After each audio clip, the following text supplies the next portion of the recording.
I'm releasing this at 11 o'clock on the 11th of November 2023. Remembrance Day, or Armistice Day as it's sometimes known, is a day when not only is the end of the First World War commemorated, but we also remember those who fought in other wars since then, many of course who died, but also those who fought in the wars and have since died. And I want to tell you the story of one man who fought in the war and who lived a decent life afterwards, brought up a family, but until fairly late on he discovered that he wasn't really who he thought he was. Let's move on, shall we? I want you to take special note of this certificate of service. You see the name there, Edgar Norman Dobson, who became known as just Norman to his friends.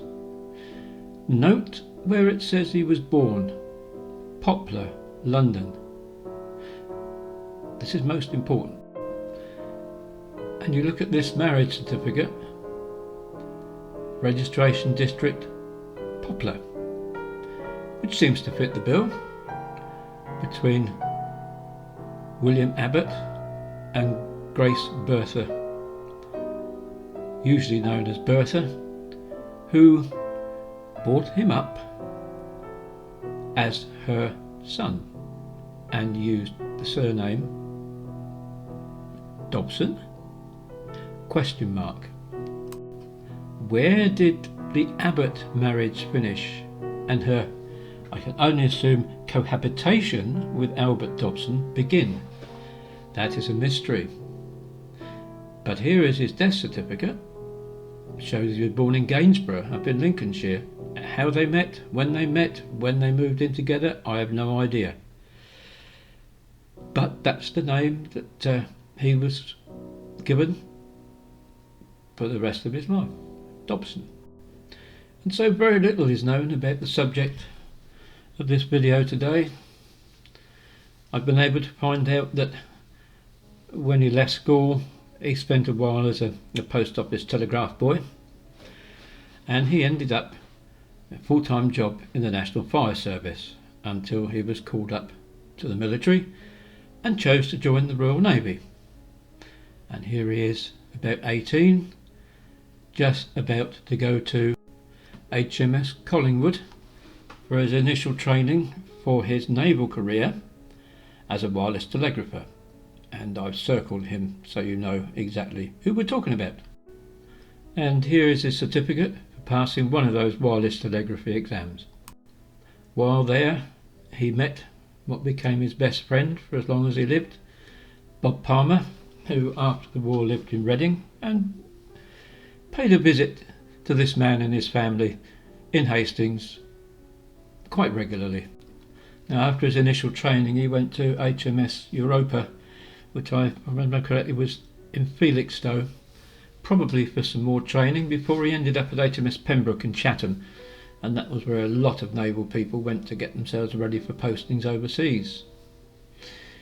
And so he finds himself in Durban in South Africa on a land base known as HMS Assegai. He was there for a little while,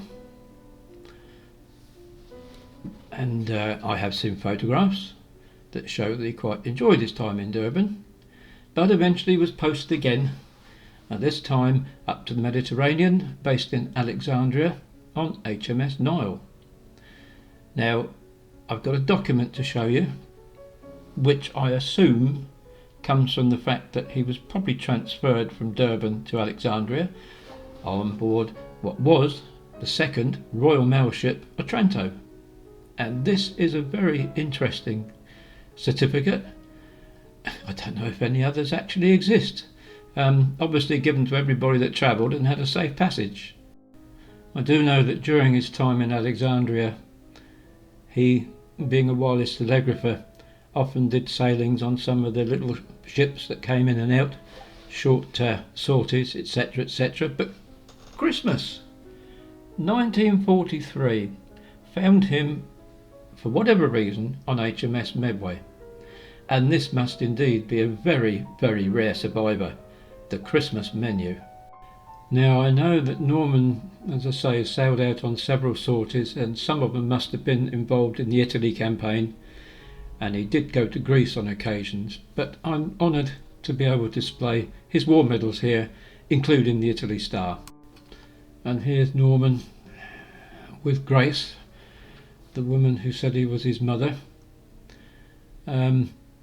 This was probably before he was demobbed, and they moved from Croxley Green to Hastings because he'd ended up as a bus conductor on London Transport, from what I can gather, before Albert and Bertha took over a guest house in Hastings, although Albert was still working for a baker's at the time.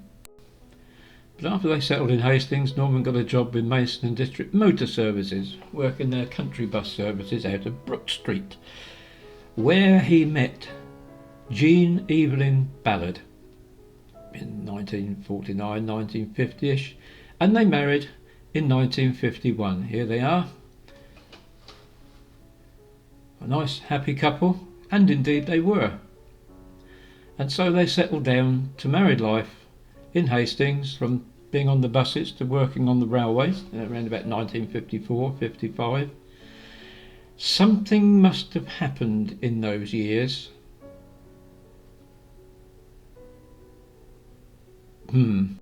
Sorry, started to get a bit choked up there. Now, he told me that he didn't tell me what happened, but obviously he needed to deal with some legal business. And it was then he discovered why his mother, in inverted commas, had always insisted on dealing with any information required about his birth and birth certificates, etc. And he never thought a thing of it. Oh well, if that's what she wants to do, let her get on with it. And then he found out his name wasn't Dobson. And that caused problems. As you can see, his real name was Stern. I have a feeling that he was what you might call an upstairs downstairs baby. How or when Grace Bertha Abbott, I'll use the word acquired him because I don't know any other way to describe it. I've no idea, presumably after she'd set up home with Albert Dobson. There's no divorce records or anything like that, and in actual fact Bertha's death certificate clearly shows Grace Bertha Abbott Dobson, so I guess she hadn't divorced William Abbott. But anyway, Norman had to change his name by deed poll. I'm guessing that if he hadn't, there would have been a very real risk to the legality of his marriage and the legitimacy of his children. Well, anyway, he sadly died in 1986 when he was 63 years old, having had a decent career on the railway, having been able to buy his railway house, and generally making a hard-working contribution to life. He was a good bloke. Here's a couple of pictures. You'll see him in his signal box at Windsor and Eton Riverside. And I would ask you today to remember Edgar Norman Dobson. And I remember him today because he was somebody. He was my dad, and I'll remember him even if there's nobody else around who either can or will.